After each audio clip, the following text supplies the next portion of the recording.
teman-teman semuanya kan tahu ya bahwa generasi itu dibagi-bagi ya, ada generasi baby boomer, X, Y, Z, atau kemudian disebut dengan milenial.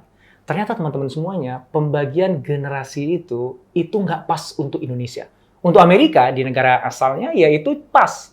Tapi Indonesia itu nggak nyambung ternyata dengan realita konteks Indonesia, dan itu bahaya. Kenapa? Karena nanti keputusan teman-teman ketika mendesain produk, mengkampanyekan sebuah gagasan, itu nggak akan sampai kepada segmen yang disasar karena kita menggunakan frame yang nggak nyambung sebenarnya.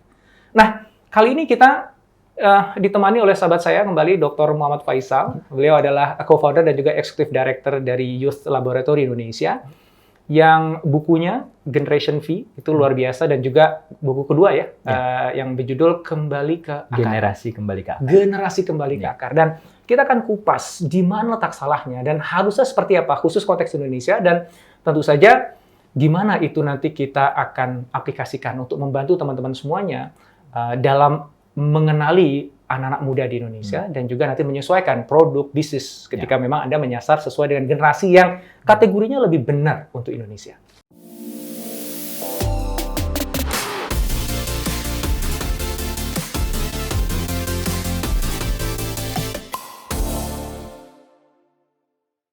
Langsung nih Mas, aku penasaran banget Mas, kalau memang itu salah, karena saya juga pertama kali itu dari Mas Faisal ini. Itu salah Mas Indra, cara ngebagi generasinya itu ya. Salahnya di mana dan kenapa? Itu dulu deh. Nah, istilah milenial itu ya awal-awal saya familiar dengan istilah itu tuh ketika saya join ke satu konsorsium penelitian anak muda. Namanya Youth Research Partners. Anggotanya ada puluhan periset dari berbagai benua. Itu sering digunakan dalam konteks untuk youth marketing ya. Lalu saya mulai mengidentifikasi ketika 2015 di Indonesia kok istilah ini jadi sering dipakai juga ya. Jadi di luar dari konsorsium itu gitu. Lalu mulai muncul di surat kabar gitu. Pertama kali itu saya perhatikan di 2017 di Harian Kompas ada kata milenial tapi L-nya 1. Jadi, wah ini sudah dibakukan jadi bahasa Indonesia nih.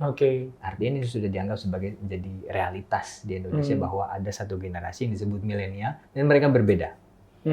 Nah kalau milenial sebagaimana sering didiskusikan di kelompok konsorsium kami itu adalah membahas tentang bagaimana teknologi itu mengubah perilaku, values, cara berpikir anak muda. Nah, tapi kalau berbicara tentang millennials sebagai sebuah generasi, itu harus kita pahami konteksnya kaitannya dengan sejarah. Dan disitulah sebetulnya mulai kira-kira 2015-2016 akhirnya saya membuka semua kajian-kajian literasi tentang generasi. Dan menemukan bahwa sebetulnya millennials ini konteksnya spesifik di Amerika Serikat. Gitu. Jadi istilah yang dibuat oleh Neil Howe dan William Strauss, yang mereka mengkaji sejarah Amerika dari tahun 1500 sampai mereka memprediksi, mereka futuris juga. Seperti Alvin Toffler memprediksi kira-kira sampai 2000 sekian, ini sebetulnya ada pengulangan karakter generasi berdasarkan peristiwa-peristiwa di Amerika. Jadi kalau millennials itu seperti di Wikipedia ditulis dari tahun 81 sampai 2000 sekian, 2003 awal tahun 2000-an, itu karena memang ada peristiwa jumlah fertilitas itu meningkat di Amerika tahun 81. Ada banyak ibu-ibu yang melahirkan tuh. Sehingga diprediksi masuk tahun 2000-an isi anak mudanya akan lebih banyak. Dan ini akan menciptakan satu nuansa sosial yang berbeda di Amerika. Makanya disebutnya millennials karena mereka akan merubah tata kehidupan. Dan yang itu sebagaimana yang kita lihat sebetulnya belum lama ini ada banyak aksi sosial dari anak di muda. Amerika ya. Di Amerika ada Black Lives Matter dan sebagainya. Gitu. Jadi konteksnya itu. Nah sekarang pada akhirnya saya mengajukan pertanyaan sebetulnya, dan pada akhirnya saya tulis juga dalam sebuah buku, mengapa sebetulnya kita kok menggunakan istilah tanpa kita memahami terlebih dahulu, dan mengapa kita tidak merujuk kepada peristiwa yang ada di Indonesia. Gitu. Artinya kalau kita bicara pembagian generasi dari baby boomer X, Y, Z, atau kemudian disebut dengan milenial yang bagian bawah tadi itu sebenarnya tidak salah. Kalau itu merujuk kepada generasi yang ada di Amerika. Di Amerika. Karena pembagian generasi itu didasarkan kepada peristiwa-peristiwa yang terjadi di negara atau di benua itu. Gitu ya. Nah, sementara peristiwa yang sama tidak terjadi di Indonesia. Makanya aneh kalau orang Indonesia menggunakan pembagian generasi itu. Iya. Jadinya nggak relevan sama Indonesia Iya. gitu ya. Nah, kalau kita katakanlah gini, kita ingin ngebuat klasifikasi sendiri lah untuk Indonesia. Iya. Kita nggak ikut Iya. dengan klasifikasinya Amerika gitu. Iya. Mas Faisal akan mengklasifikasikan Iya. generasi di Indonesia itu kayak gimana, Mas? Berdasarkan peristiwa apa? Iya. Dan kalau Mas mau ngasih nama, namanya apa? Oke. Nah, jadi urgensi untuk memahami generasi muda itu kan karena ada data BPS awalnya. Oke. Ada yang disebut bonus demografi. Oke. Dan itu mulai beredar data itu kira-kira tadi 2015-an. Nah, karena ada urgensi itu, lalu semua orang tuh kayak berusaha, ini apa ya generasi, ini apa nih, fenomena apa nih bagi anak muda. Akhirnya mengambillah istilah millennials.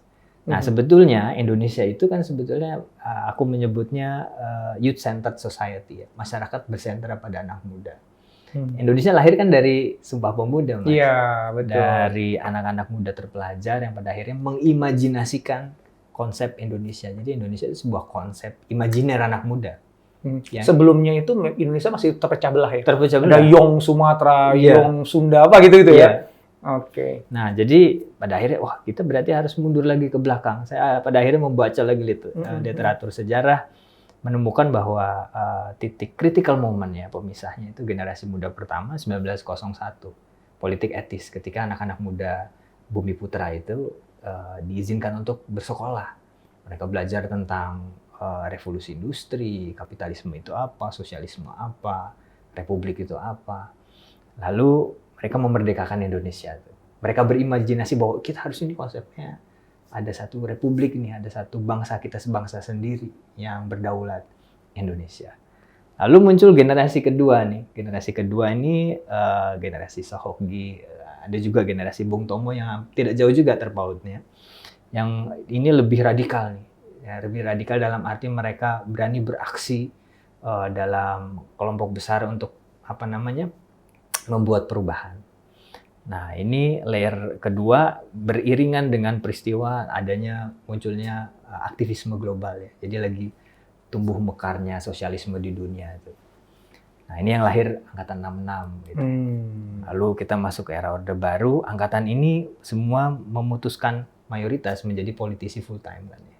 Oke. Nah, lalu lahirlah teknokrat birokrat Indonesia yang membangunlah infrastruktur Di Orde Baru tadi. Orde Baru tadi, gitu. Yang tokoh-tokohnya kita kenal semua nama-namanya. Lalu dalam rentang Orde Baru muncul lagi tuh beberapa peristiwa yang saya tangkap sebagai critical moment juga. Peristiwa aktivisme lagi, ada tahun 74, tahun 77, 78 muncul, ada buku putih di ITB ya, buku putih mahasiswa ya, mengkritik rezim pemerintah gitu. Nah, di rentang itu muncul satu layer generasi yang punya sikap kritis juga terhadap tatanan kehidupan yang pada akhirnya mereka mengubah lagi kehidupan bangsa di tahun 98 reformasi. Lalu kita berubah lagi tuh, ada proses desentralisasi, ada pemilu secara terbuka, transparan. Lalu apalagi muncul partai politik baru, lalu daerah mulai membangun secara mandiri. Nah, ini generasi layer yang keempat. Nah, yang menarik kalau kita merujuk ke Neil Howe dan William Strauss itu, yang melahirkan istilah silent generation, baby boomer sampai ke millennials, generasi itu tidak senantiasa muncul karakter baru lagi. Bisa jadi nanti sirkular tuh. Oh. Sirkular Kembali lagi ke awal. Oh iya, kembali lagi ke awal gitu.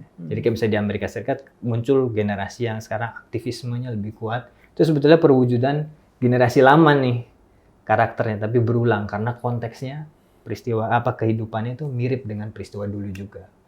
Jadi saya menyebutnya generasi tadi founding fathers, generasi alpha, generasi yang di angkatan 66 generasi beta, lalu yang reformasi 98 itu generasi theta, dan setelah reformasi itu berarti generasi V, generasi yang tidak banyak intervensi doktrin. Kok dulu kan ada P4, ada iya. bahkan kita harus menghafal Mas nama-nama menteri Mas itu. Ada 4 sehat 5 Zaman sempurna. saya itu.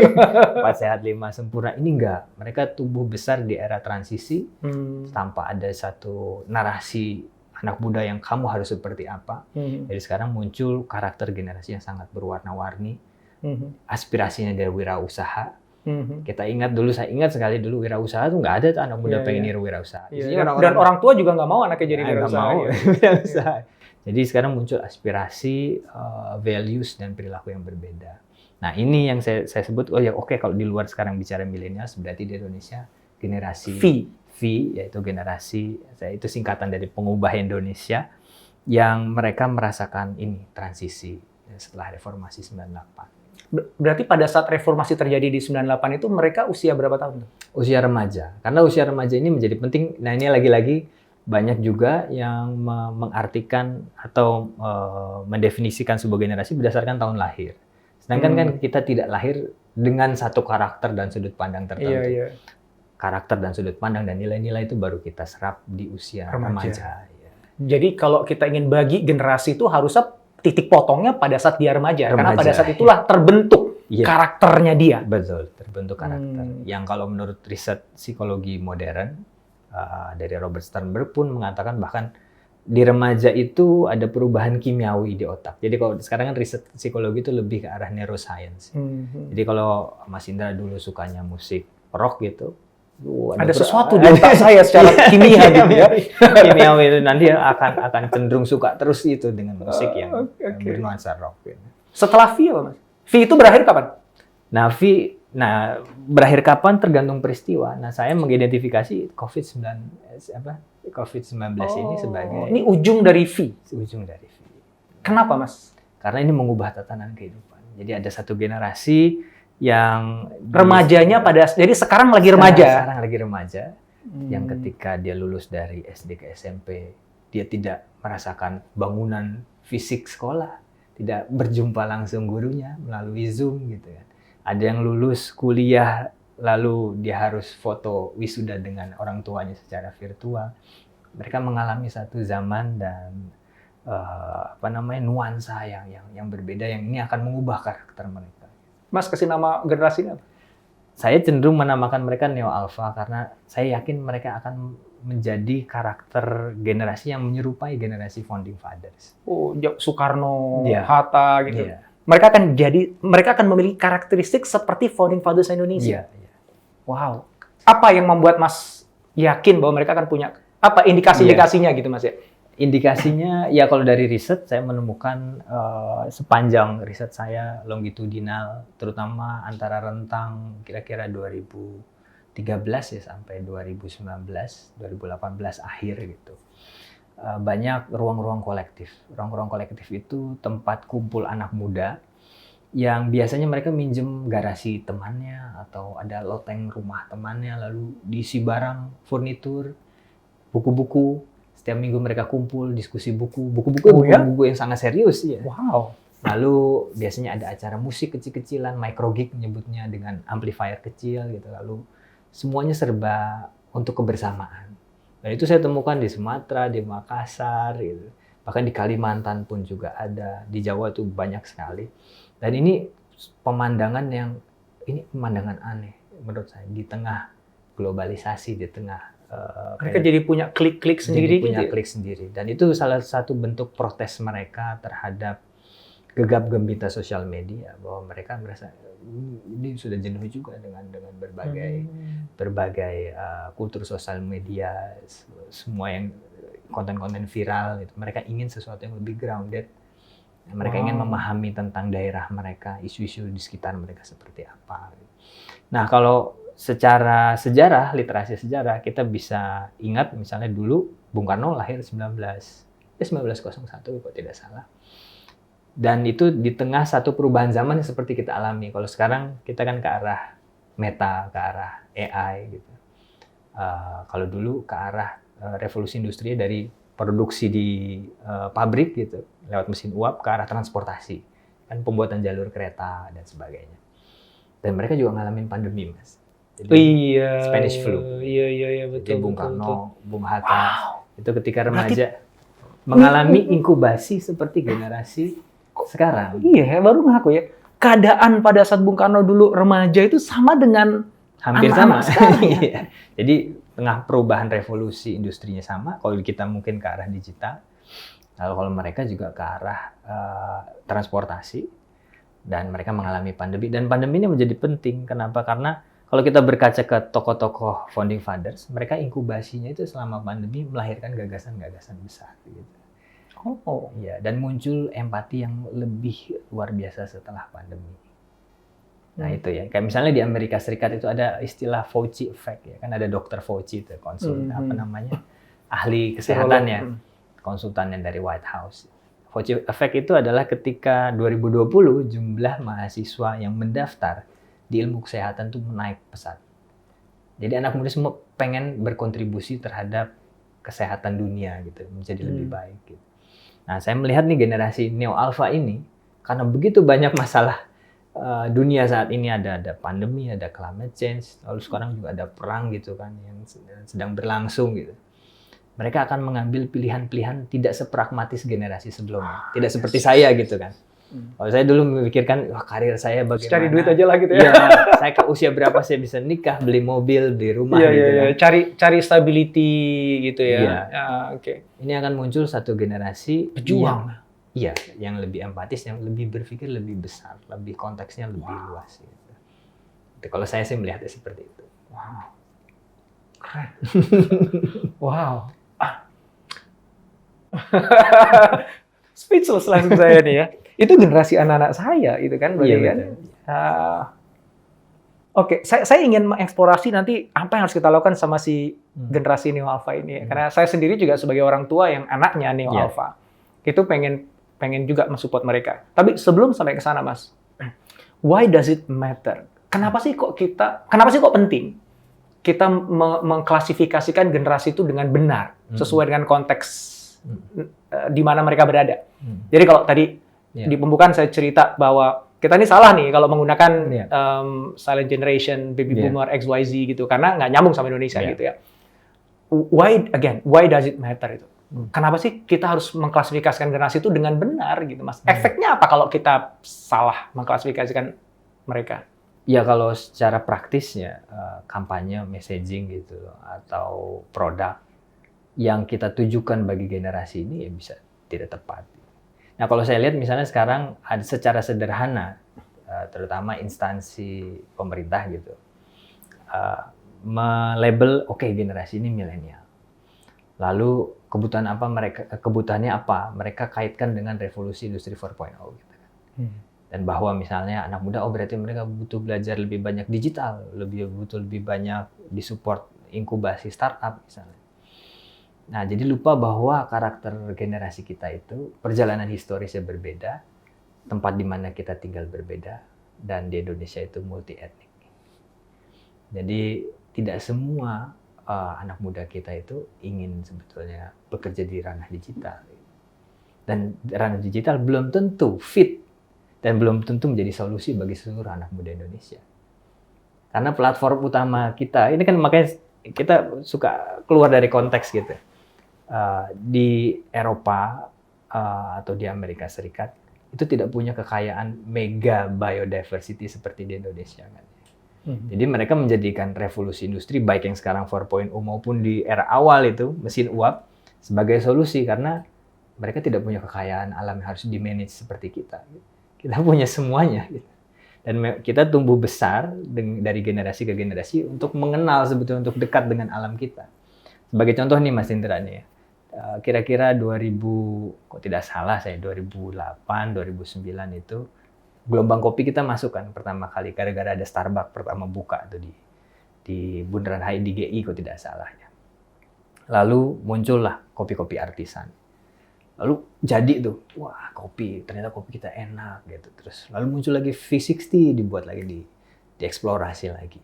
Itu baru satu item kopi dari kekayaan alam Indonesia yang membuka sekian ruang baru bagi anak muda kita. Sebetulnya kalau kita tadi apa sih efeknya kalau kita salah paham ya tadi gitu, kita mendorong anak muda ke arah yang belum tentu sesuai dengan fitrah anak muda kita gitu. Ya kan? Kita arahin semua, ayo gimana kalau semuanya digital gitu. Padahal kita punya banyak kekayaan yang sebetulnya anak muda kita di masing-masing daerah itu bisa explore gitu. Itu concern utama saya. Lalu concern kedua sih seringkali ya tipologi itu, milenial itu digunakan ya melihat anak muda sebagai objek pasar gitu. Atau objek pemilu ya secara periodik gitu kan, suaranya besar. Tapi kalau kita melihat ke historisnya, anak muda itu pengubah zaman. Bahkan bangsa kita itu didirikan dengan sudut pandang anak muda. Bahkan kalau kita dulu membaca peristiwa Rengas Dengklok itu, Bung Karno diculik anak muda biar ayo cepet merdekain gitu kan ya. Jadi kalau kita salah menempatkan anak muda, gitu, tidak menempatkan mereka sebagai subjek, tapi sekedar objek, kita akan sulit maju menurut saya sih. Karena anak muda itu dinamis dan tidak punya beban dapur ya, kok saya sebut. Kalau saya di usia saya kan sudah memikirkan dapur gitu. Jadi ada dilema yang sering kali terjadi kalau saya ingin mengambil satu resiko, tapi anak muda kan tidak. Jadi dia berani mendobrak, melakukan perubahan. Makanya Soekarno bilang berikan aku 10 pemuda. Iya, 10. Aku akan bisa mengguncang dunia. Nah, itu pemuda ya. Pemuda. Bukan cuma sekedar milenial atau remaja atau apapun label yang diberikan pada mereka gitu. Iya, betul. Karena pemuda itu kan spesifik. Jadi kalau menurut sejarawan ya, para pengkaji itu, pemuda di era revolusi itu julukan yang diberikan oleh masyarakat ke anak-anak muda yang berani melakukan perubahan dan berani berpikir untuk orang lain. Jadi di luar itu ya berarti anak muda berarti usia biologis gitu ya. Oh, pemuda itu tidak mengacu pada usia biologis, tapi mengacu pada apa yang dia lakukan. Apa yang dia lakukan? Aksinya apa? Berarti saya masih bilang pemuda boleh bisa. Dong. Selama aksi saya, aksinya seorang pemuda. Seorang pemuda, betul. Pada ketawa nih, kayak jagoan nih. Nah, makanya di rentang waktu tertentu ada degradasi makna menurut saya. Jadi misalnya di era Orde Baru, remaja yang digunakan. Jadi usia biologis. Kata pemuda itu menghilang berarti? Ya, sepertinya ada upaya untuk tidak menggunakan istilah. Karena berbahaya kali ya? Karena berbahaya. Begitu karena ada mudanya harus dikendalikan. Gitu. Oke. Jadi makanya dulu ada acara Planet Remaja, gitu. Ada majalah remaja. Semua istilahnya remaja, bukan pemuda lagi. Sedangkan kalau di era revolusi semua pemuda, di poster-poster itu kan pemuda. Pemudi. Oh ya. Iya. Lalu tahun 90-an bahkan ada istilah ABG. Itu makin regres lagi. Anak baru gede kan. Nah, ini ABG ini ada di depan kita nih, ABG. Jadi gue pemuda. Ketika mulai bermunculan mall-mall, plaza-plaza di kota-kota besar, lalu ada anak-anak muda yang kerjanya ke mall aja. Wah, ABG ini kan istilahnya. Nah, sekarang milenial, lalu ada kids zaman now. Jadi jauh ya kalau dari pemuda ke kids zaman now, jauh. Generasi yang sekarang nih layak untuk kemudian jadi harapan tumpuan kita untuk menjadi pemuda. Yeah. Artinya kan itu kelompok orang yang punya semangat perubahan. Ya, untuk membantu orang, memperbaiki kehidupan. Yang itu kan pemuda itu definisi. Pemuda. Itu cross generation berarti ya. Cross generation ya. Atau adakah momen nih sebagai seorang psikolog sosial gitu ya, adalah momen dalam rentang kehidupan manusia ya, ada perfect age lah, jadi golden age-nya. Ketika seseorang itu dia mengambil peran sebagai pemuda di rentang usia itu, maka dia akan mengambil peran itu dengan optimal. Atau tadi ya, sebelum punya keluarga ya, sebelum punya dapur ya? Iya, sebelum punya dapur sebetulnya. Tapi yang menarik adalah kalau kita mengkaji pemuda-pemudi revolusi, mereka itu bergabung di kelompok-kelompok study club yang akhirnya jadi kelompok pergerakan itu belasan tahun. Dan mereka sudah membaca buku Karl Marx, Adam Smith. Pada saat itu tuh ya? Remaja. Wow. Jadi mereka sudah sangat fokus sekali untuk punya gagasan-gagasan besar. Gitu. Nah, itu yang saya selalu ingatkan dan saya tulis juga di buku saya bahwa anak muda itu sekarang ya tadi mengalami regresi. Jadi di usia remaja itu ya senang-senang aja dulu gitu kan ya. Main game aja tuh. Cuma main game, main medsos. Gitu. Harusnya baca aja buku-buku yang berat gitu ya. Ya paling tidak sudah. Dulu saya ingat waktu pas lagi SMA itu baca Falsafatuna gitu. Iya, makanya. Berat banget itu ya. Teman-teman saya itu ngajak diskusinya begitu tuh. Jadi paling tidak punya komitmen. Itu yang sulit sekali di generasi sekarang. Karena terlalu banyak pilihan hiburan. Leisure itu terlalu luas dan terlalu dekat juga. Jadi gampang untuk mendapatkan hiburan dan banyak pilihan. Itu terjadi di generasi V berarti ya? Sejak generasi V saya rasa. Kalau di Neo Alpha mungkin akan kan Neo Alpha itu kan kembali lagi ke zaman V founding fathers kita ya, di mana mereka tadi ya ada klik-klik sendiri, mereka udah mulai mau menjauh dari sosial media, mereka justru lebih suka baca buku, concern untuk perubahan. Artinya ketika kita mau menyematkan semangat pemuda ini ke Neo Alpha itu tepat banget. Harusnya iya. Ya mungkin industri melihat bahwa hiburan leisure gitu, konten sosial media, meta kalau sekarang gitu, metaverse ya. Itu semakin banyak, semakin anak muda senang. Tapi ini kan dilihat dari sisi inovasi teknologi. Kadang kita lupa bahwa manusia punya batas ya. Ada titik saturasi gitu. Jadi kalau misalnya kita mundur ya, misalnya kayak era pemuda-pemudi revolusi itu, mereka kan juga para pemuda-pemudi Bumi Putra, itu kan dipilih anak-anak priai, dikasih pendidikan. Sebetulnya kalau udah lulus mereka udah kerja, pasti dapat kerjaan di perusahaan-perusahaan kolonial, udah enak lah.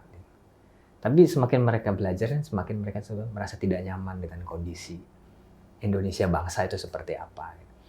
Aku yakin juga ini ada titik saturasi sebetulnya. Ketika nanti sudah semakin membludak gitu, sosial media dan berbagai konten teknologi, ada titik saturasi, enggak, aku mau mundur aja. Aku ingin mengkaji lagi, aku ingin merenungi lagi semua. Jadi lebih filosofis gitu. Jadi kembali lagi ke ingin mengenal jati diri gitu, ingin reconnect lagi dengan alam, dan itu bisa dilihat sekarang fenomena anak muda kembali ke alam, mencari mindfulness gitu kan. Bahkan, ini bukan healing tapi ini ya. Ya, mungkin istilah anak jaksel ya. Oke. Lalu anak remaja sekarang mencari handphone yang nggak pakai internet itu, Mas. Oh ya? Iya, ada juga sekarang udah mulai bermunculan, itu saya juga banyak dengar dari teman-teman itu. Mas, bener kata Mas ini keponakan saya pakai handphone zaman dulu karena dia nggak mau terlalu banyak internet. Dan kalau dari kawan-kawan di dunia penerbitan ya, jumlah penjualan buku mulai naik lagi. Gitu. Dan konsumennya lebih banyak anak-anak muda itu. Wow. Gitu, artinya kita punya harapan dengan Neo Alpha sebetulnya ini. punya harapan, asal tidak salah memahami gitu tadi dia gitu kan. Jangan sampai mereka di label millennials, kemudian dijadikan objek malah justru, dan dicekoki sesuatu yang sebenarnya itu tidak sesuai dengan fitrahnya mereka, hanya karena kita salah kaprah. Nah ini teman-teman semuanya nih ya, yang teman-teman yang ada di perusahaan, di pemerintahan atau UMKM, ini penting banget nih diskusi kita pada kali ini ya, karena entah apapun yang teman-teman ingin lakukan, misalnya teman-teman punya brand, punya produk, dan ingin campaign tentang produk itu ya, begitu kita menggunakan bahasa yang salah, karena konteksnya nggak nyambung, memberikan label kepada customer teman-teman juga secara nggak pas, ya nggak akan sampai pesannya gitu. Kalaupun sampai, ya itu nggak akan benar-benar masuk ke dalam jiwa dan menggerakkan gitu. Karena yang dipakai frame-nya itu frame Amerika gitu. Indonesia lain lagi gitu. Karakter generasi-generasinya tuh berbeda. Makanya penting banget untuk memahami the actual pembagian generasi di Indonesia supaya message kita tuh sama. Termasuk teman-teman yang di pemerintahan ya, ketika ingin campaign tentang kepentingan sosial dan sebagainya gitu. Dan tadi yang kalau saya yang kena banget itu, iya ya, karena kan saya termasuk orang yang menggelorakan tentang industri 4.0, ya teknologi itu semuanya. Dan milenial itu sering banget kesebut gitu. Dan ternyata itu ya kalau di Amerika, di negara maju, ya di tempat di mana generasi yang tadi kita bahas itu memang muncul, itu make sense karena mereka ya itu, ya punyanya itu, gitu. Dan bahaya ketika kita seolah-olah sebagai orang Indonesia ini ngerujuk ke situ aja, ya kita juga harus kayak mereka dong. Dan akhirnya kita semua sumber daya kita, anggaran pemerintah juga, pendidikan kita, private sektor kita, akhirnya cuma ngejarnya ke situ aja, ngajak anak-anak kita supaya industri 4.0, AI dan sebagainya. Which is itu nggak salah kan? Nggak salah. Nggak salah juga. Tapi apakah seperti itu? Exactly. Tapi kita tuh Indonesia tuh lebih kaya, bro. Kita banyak banget. Kopi aja satu bisa jadi industri yang luar biasa, dan betapa banyak anak-anak muda yang terinspirasi hanya dengan kopi. Ya, itu baru kopi. Indonesia baru kopi. Banyak banget itu, dan ini nih sebenarnya yang dalam podcastnya Pak Gita waktu pas saya diundang jadi tamu di situ, saya juga sampaikan Indonesia tuh kayanya luar biasa gitu. Cuman mungkin saking kayanya kita nggak ngeh gitu. Yeah.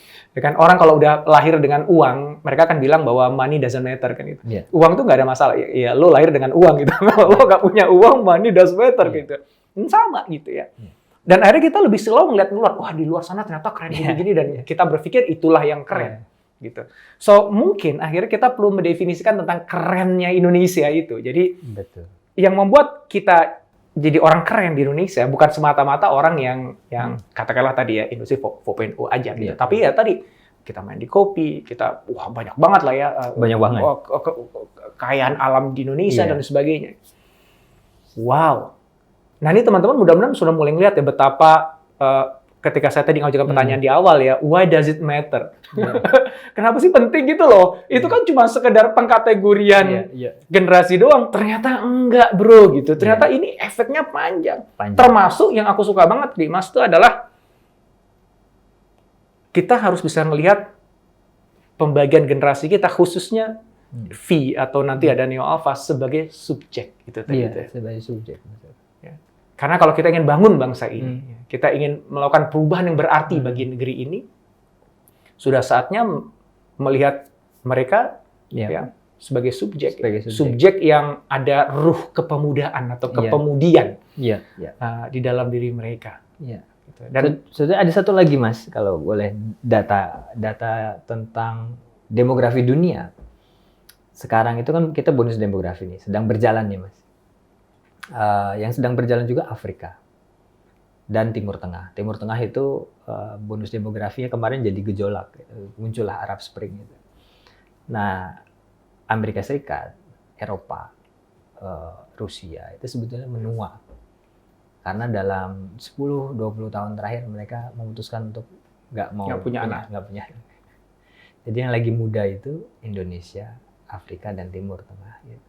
Ini momentum banget sebetulnya. Dan itu menakutkan bagi negara-negara lain. Iya, betul. Jadi kalau kita pas nih masuk gear-nya kira-kira, harusnya kita bisa jadi sangat besar sekali. Nah, ngomongin bonus demografi nih. Tadi Mas sempat nyebut itu tadi di awal ya.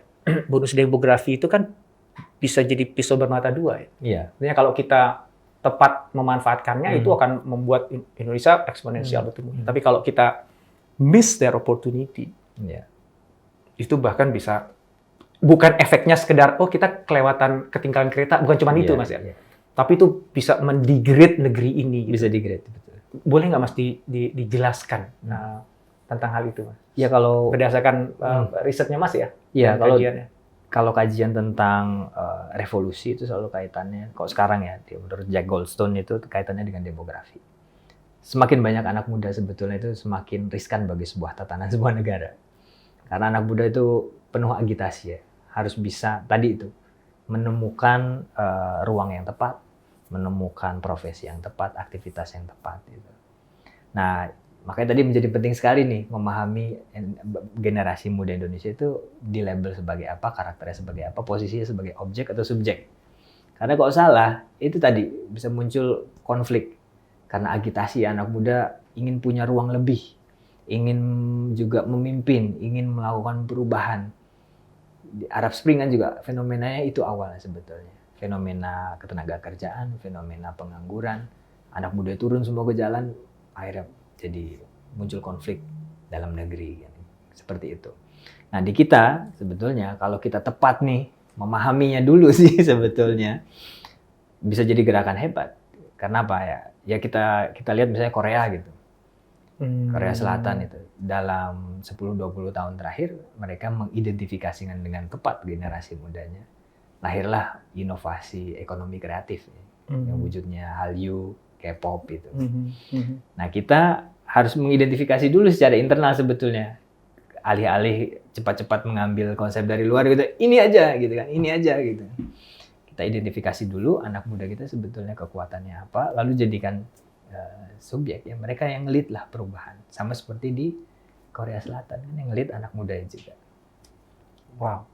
So balik lagi ke pisau pemata dua tadi ya. Artinya gini, by nature namanya anak muda itu penuh dengan agitasi dalam dirinya. Dia ingin semangat untuk memberontak, untuk melakukan sesuatu, untuk jadi pemimpin, tampil itu kan ada. Tinggal pertanyaannya itu tersalurkan dengan baik atau tidak. Iya.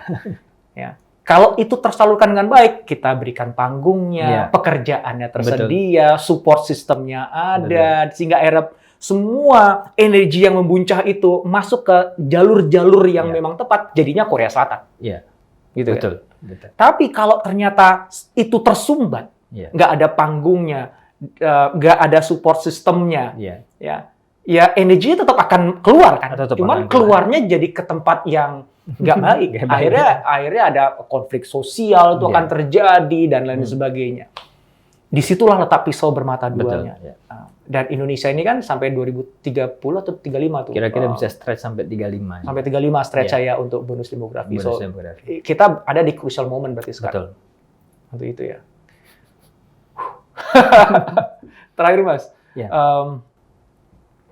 Tadi saya sempat sudah mengajukan pertanyaan ini dan memang saya siapkan untuk di akhir, Mas. Sebagai orang tua yang anak-anaknya itu ada di generasi neo alpha atau mungkin dari V, mungkin sebagian dari yang menyimak ada yang anaknya di V.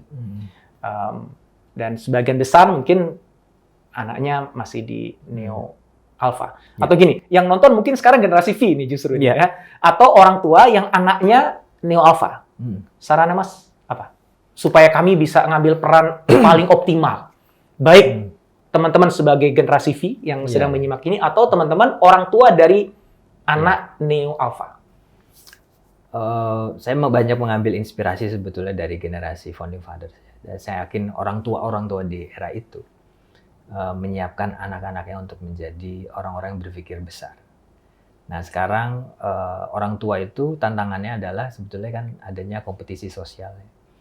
Jadi anaknya siapa yang lebih berbakat gitu kan, siapa yang lebih diterima di sekolah prestisius gitu, siapa yang lebih banyak follower di Instagram atau di YouTube gitu. Anaknya juga punya sosial media kan. Jadi masing-masing orang tua sibuk dengan kompetisi sosial ketimbang dia melihat sebetulnya anaknya potensinya apa dan memberi sebetulnya satu sugesti. Ya, orang tua boleh loh memberi sugesti bahwa kamu bisa jadi hebat, kamu harus berpikir lebih besar dari apa yang kamu lihat di hadapanmu. Gitu. Nah, sugesti itu yang saya yakin kalau masing-masing orang tua di Indonesia memberikan satu kekuatan mental seperti itu, jadi mereka besar semua seperti founding fathers dulu ya. Itu saja. Sugesti bahwa mereka bisa melakukan sesuatu yang besar. Selain sugesti apa lagi, Mas? Saya rasa itu cukup karena anak muda Indonesia udah hebat, Mas, kalau menurut saya. Perlukah misalnya kita memberikan fasilitas pada mereka atau biarkan aja mereka mencari fasilitasnya sendiri? Nah, apa sih yang disebut sebagai fasilitas gitu kan? Kita kembali ke situ. Nah, karena sebetulnya fasilitas alam di Indonesia itu udah lebih dari cukup sebetulnya. Nah, mereka yang penting kalau menurut saya di awal itu memahami di mana mereka tinggal. Sekarang kan sulit Mas Indra. Kayak anak saya itu selalu saya coba beri pemahaman di sekitar rumah tinggal aja deh. Kamu tahu nggak itu kalau belok ke kanan kemana nih? Kalau dulu kita kan mungkin Mas Indra pasti tahu ya, anak Pengkolan sana. Terus kita paham betul geografis tempat gitu. Jadi paham dulu Indonesia itu apa?